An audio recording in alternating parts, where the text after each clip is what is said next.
Salam diplomat, saya Doni, siap bikin gebrakan. Saya adalah penggemar berat makanan Korea. Di Wonosobo, di mana pada waktu itu tidak ada sama sekali yang menjual kuliner Korea. Di sini saya menemukan masalah. Ternyata tidak hanya saya yang kesulitan untuk mendapatkan kuliner Korea, tapi beberapa teman-teman saya, kolega saya mengeluhkan hal yang sama. Karena kita sama-sama mencintai makanan Korea, akhirnya saya membuat ide bisnis dalam bentuk Korean street food. Wuri Kitchen di sini, konsep awalnya itu adalah food truck. Tapi dengan berjalannya waktu, konsep kita sedikit rubah untuk menjadi beberapa booth-booth kecil yang ada di depan toko. Di dalam booth itu, kita menjual beberapa makanan jalanan Korea seperti yang saya sebutkan tadi, seperti tteokbokki, rapoki, kimchi, odeng, jajangmyeon. Produk-produk makanan kami kita buat secara handmade, bukan pabrikan. Dan produk kita jual dengan fresh. Langsung kita masak di lokasi sehingga para pelanggan kita mendapatkan rasa yang benar-benar segar, hangat, dan enak untuk dimakan. Bisnis model dari Wuri Kitchen sendiri, kita adalah bisnis langsung ke customer. Jadi customer datang ke kita, belanja di kita, seperti itu konsep bisnisnya. Lalu untuk rencana pemasaran dari Wuri Kitchen sendiri, kita menggunakan beberapa influencer dan kita menggunakan iklan-iklan yang berada di internet atau sosial media. Lalu untuk target pasar kita adalah semua kalangan pecinta kuliner Korea.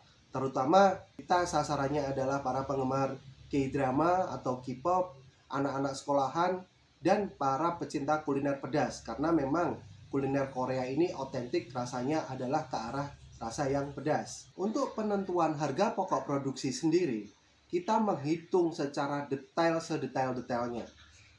Dari situ bahan bakunya, tenaga kerjanya, untuk sewa tempatnya, biaya karyawannya, kita total semua dan akan terciptalah harga pokok produksi per porsi. Dengan penghitungan yang kami lakukan, 15 juta rupiah dalam bentuk profit kita, dan biaya produksi kita adalah 8.700.000 rupiah. Dengan kata lain, laba bersih kita ada di angka 6.300.000 rupiah per booth. Dana yang kami butuhkan untuk saat ini ada di angka 34 juta rupiah. Dari 34 juta rupiah itu, kita alokasikan untuk gaji karyawan di bulan pertama, pembelian bahan baku, pembuatan booth, sewa lahan, dan promosi. Untuk tahap awal, kita memiliki 3 booth. Dengan seperti yang saya katakan tadi, untuk masing-masing booth itu menghasilkan laba bersih 6.300.000 rupiah.